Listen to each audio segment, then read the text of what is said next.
Hello everybody. Today for our story time, we are actually going to be joined by a friend of mine. This is Giblets. He is the anatomy bunny, and anatomy is the study of your body and the parts of your body. So he is here today to help us learn about parts of the body.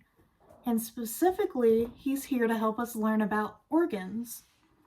And an organ is a group of different tissues in a body that help with a certain function, like they do certain things. Now, Giblets here has his brain in his hand. He's perfectly fine. It's still working. And he actually has a book about his body that we are going to be reading with him. So, this is a book about Giblets, the anatomy bunny. First, we're going to talk about his brain, which is right here that he's holding. And the brain is the body's control center. That's how your brain tells your body what it needs to do. Like it tells your lungs to breathe in and out. It tells your heart to beat. My brain right now is telling me to open and close my hand. It's one of the biggest organs of the body, but it only weighs 3 pounds. So it's not extremely big, but it does a lot. It actually uses 20% of the body's energy just for the brain. And it's actually more active when you're asleep than when you're awake. So when you go to sleep, your brain is actually working harder than it is during the day. So, in general, it's what has you smell things, hear things, tells your body what to do. Now, we're going to move on to the lungs. And this is where they are on Giblets. And as you can see, the lungs are right here. These are about what the lungs look like. They are what control how air and oxygen gets into your body that you need to live. They actually expand and contract up to 20 times a minute, and they expand when you breathe in and contract when you breathe out. So if my hand was a lung, this is it expanding, and this is it contracting. So expanding is when it gets bigger, and contracting is when it gets smaller. And by getting oxygen in, that actually helps your blood be able to run the rest of your organs and keep everything working right. So this is going to sit about right here in your chest. Now this is much smaller, but they're going to be right down here, directly connected to part of your throat. So next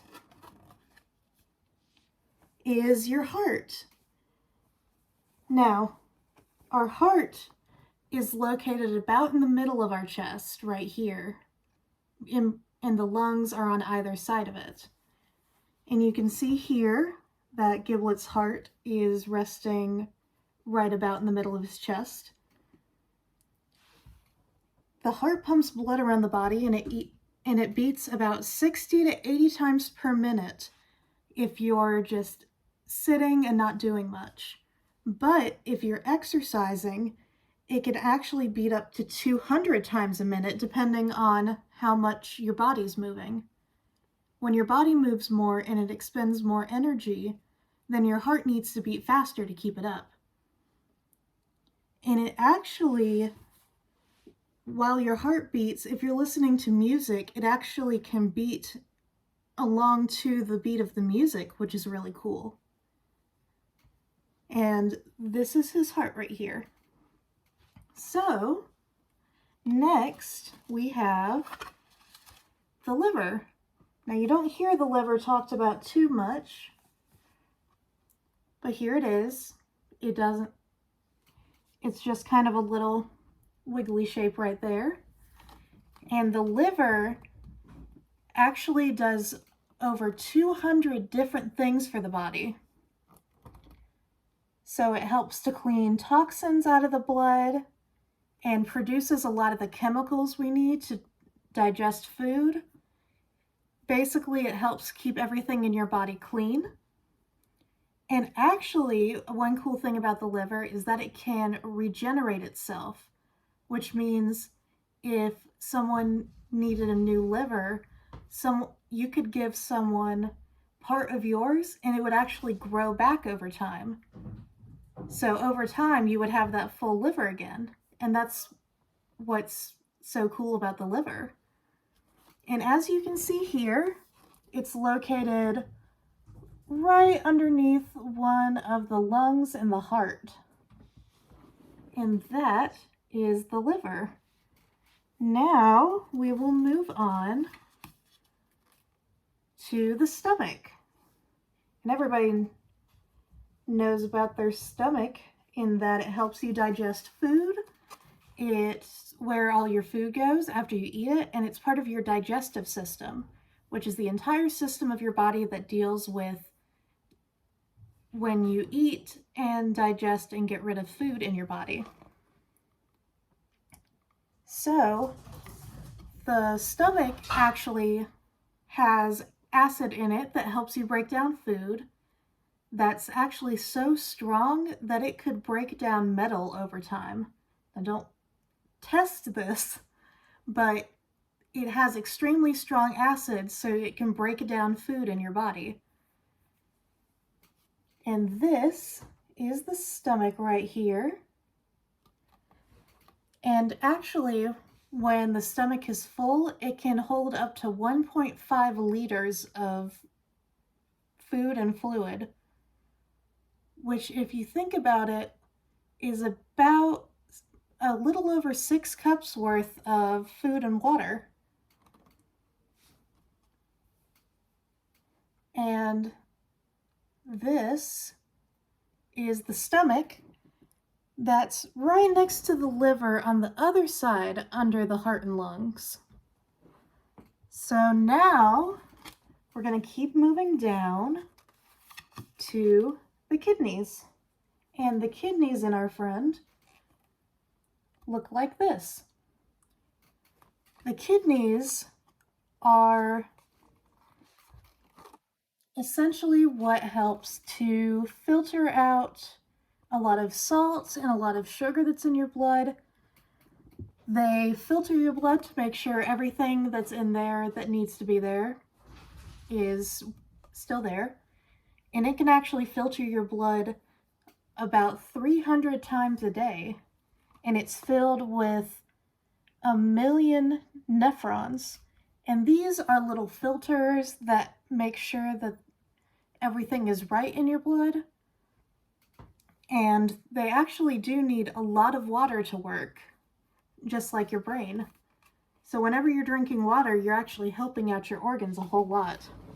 And as you can see, your kidneys are a little bit in front of your liver and your stomach, but a little bit lower than them. And we keep moving down and we get to the large intestine. Now this is the first bit of your intestine, and it's about 5 feet long, and your intestine is where we absorb water and nutrients after they're digested by our stomach. And here it is right here, and that's located right beneath the stomach and kind of in front of the kidneys. And water and food in the large intestine can actually last anywhere between 18 hours to 2 days. And it's actually shorter than the small intestine. And the small intestine, we can get them out of our friend here, is actually 16 feet long and is located right in the middle, kind of hugged by the large intestine. It's really squiggly like this. It's the longest organ in your body, and the inner lining of it that's inside of it is made up of a ton of little fingers called villi, and these also help to absorb nutrients from what you eat and drink. And that is the end of our book. And those are some of the biggest organs in your body. So let's all say thanks to our friend Giblets and put all of his organs back where they need to be inside of him.